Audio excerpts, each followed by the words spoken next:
welcome to Torah codes from down in New Zealand. My name is Daniel Ben Raphael Yelfusov Hunt. That's my dog Pollux. I was asked to make do a commentary on top of the Torah codes I've been finding lately. So let's start with these two significant ones I found just today. And that starts off with thou shall not, and so it's really interesting. Found it all in one book, which is when it focuses numbers, all in one book of numbers, which is really interesting, and a skip of only 226.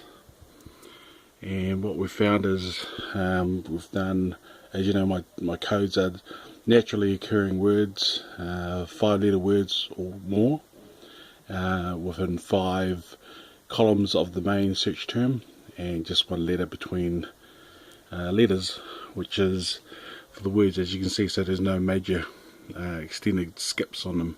So just jumping straight into it, I think from this message of thou shalt not, it's got a real close definition and message in this one, where it's got God said westward, an announcement from God, and it's talking about Israel and Egypt, and a cable laid rope which obviously extends between the two ancient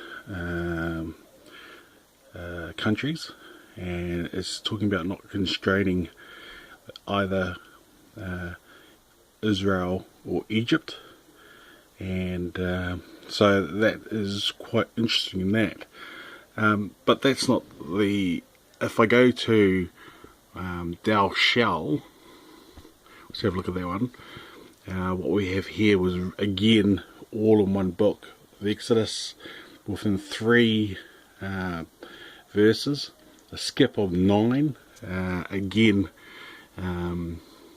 it was actually quite interesting. It came up with the words as thou shall, drew adornment, which is interesting, because I think a lot of it we've seen lately is a lot of religions drawing worship away from God, and it actually talks about it in this code as well, where it's asking, or God said to refrain from drawing adornment away from him. And it looks like the alternative to that is, in part, maybe love poems, Ovid, and or the Spanish word for smell instead. So again, maybe there's someone out there that understands this a lot better than I do. That was just my 2 cents worth of commentary, and we have a lot more to come through. I'll try and make them brief and short too. God bless, guys.